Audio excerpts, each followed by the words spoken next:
to talk about 3 different dApps. They're supposed to be miners, but one's not, and I'll explain in a second. So yeah, I mean, you guys have provided feedback, and I am not going to mess around on these videos anymore and kind of ramble on, so we're going to get right into it. So first is the Lost Spices. This is going to be launching soon. It's just basically just a copy of the Crops Farmer dApps. I mean, it's the same thing. 12 hours, blah, blah, between twice a day, 6% daily, the compound bonus, blah, blah, blah, referrals, the bonus for compounding, same thing. I don't like that they don't have their fees right on the front end here. Let's have a peek at the white paper here. Let's see. Yeah, I don't think this is really gonna give us much information. Yeah, just says, you know, it's basically these miners are long burn ROI dApps, and you deposit and you can't just take out your initial. You're just gonna get your back through the payment you get every, well, not daily. If you're required to compound 10 times, well, you're gonna be able to withdraw every 5 days. So they say 10 times mandatory compound feature. In here they say 6% daily. You're not getting back 6% daily. I don't like when people say, hey, I'm making this much a day. You're not making anything a day unless it's actually going back to your wallet and you can change that. So if you're required to compound, you're not making that much every single day. I think, yeah, I see a lot of YouTubers saying, I'm making, especially during the boom of baked beans, they're just like, hey, I'm making 20 BNB a day, but I'm compounding 6 times and withdrawing once. It's like, well, then you're not making 20 BNB a day. That's not how this works. If you're compounding back into an ROI system that you cannot take that back out, you didn't make anything. You don't make anything until it goes to your wallet. Anyway, this is just, here it is. Taxes. We want to know your taxes. Yeah, this is crazy. 3% captain fee. Okay. 2% black market fees, marketing fee, incubator fee, like a lottery fee. I don't know, what is that? 10% is fees. They say one goes to a lottery. I guess we'll see how that goes. Yeah, so basically 3% of everything you take out is going to be injected into CZ's kitchen. So you get one ROI dApp feeding another one. So yeehaw.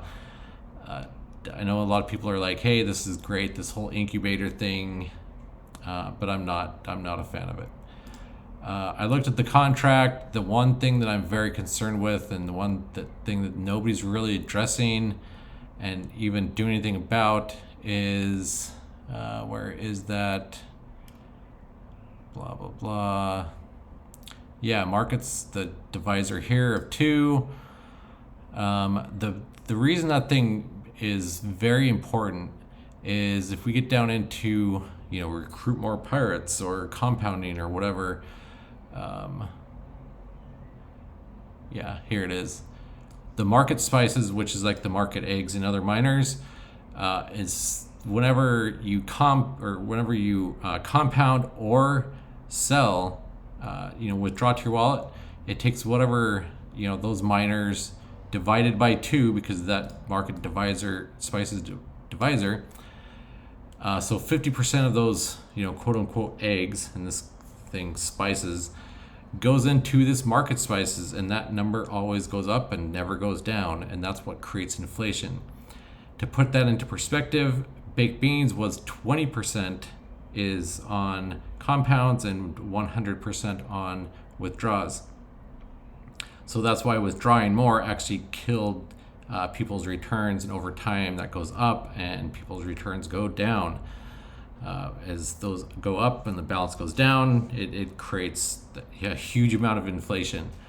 So these guys doing 50-50, just think about that. If you're going to do 6-to-1 instead of 20% on baked beans, you're doing 50% every time you compound, and that will kill you. It will create tons of inflation. That's why I don't think this is probably a very smart one to get in on. Anyway, that's enough of that. I mean, we've talked about miners. This is all the same stuff. So let's go on to the next one, BUSD Paycheck. They say it's an auto miner, but this is not a miner at all. This is an ROI dApp. It's not, there's no inflation, there's no miners, there's nothing that, grows. There's no way to control the balance as it falls. If the balance falls, it goes down, and that's all it's going to do. Your rewards are not going to be changed based on the dApp and how it works. So what goes in comes out, and when it all comes out, it's gone. One thing is I do like it's 12.7% weekly, so a little, almost 2% a day, if you want to think about it that way.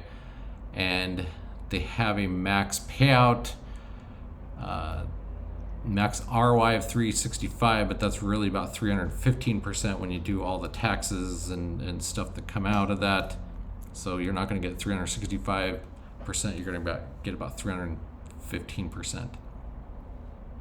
So you can withdraw once a week, and it's not that, this isn't too complicated. They basically just give you 12.7% flat every week. And then there is a total of 7% tax going in and out, and that's it. There's no eggs or beans or farts or whatever that you're gonna get out of these things. It's just, what you put in, you're gonna get out eventually, and ROI on that and get more after.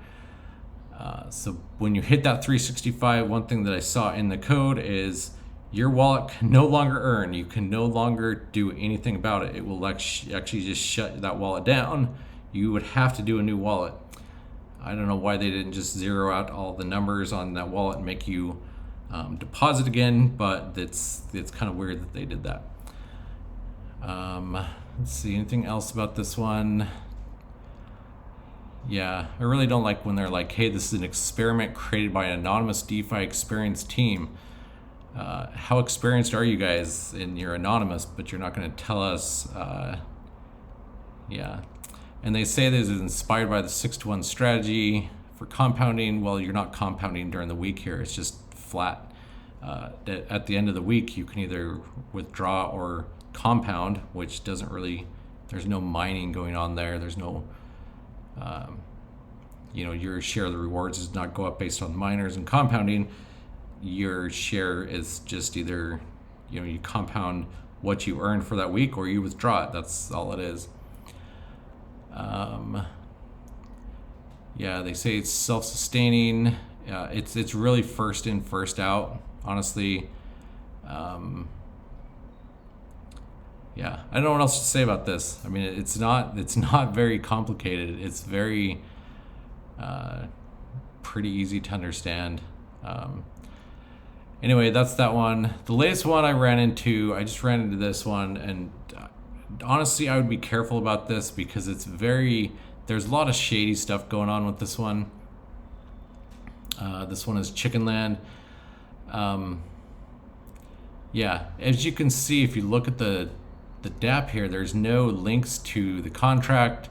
There's no links to an audit. There's no links to anything. So it's like they're trying to hide this thing. I had to go into the Telegram group and kind of look around and poke around and ask questions to figure out what was happening with this thing.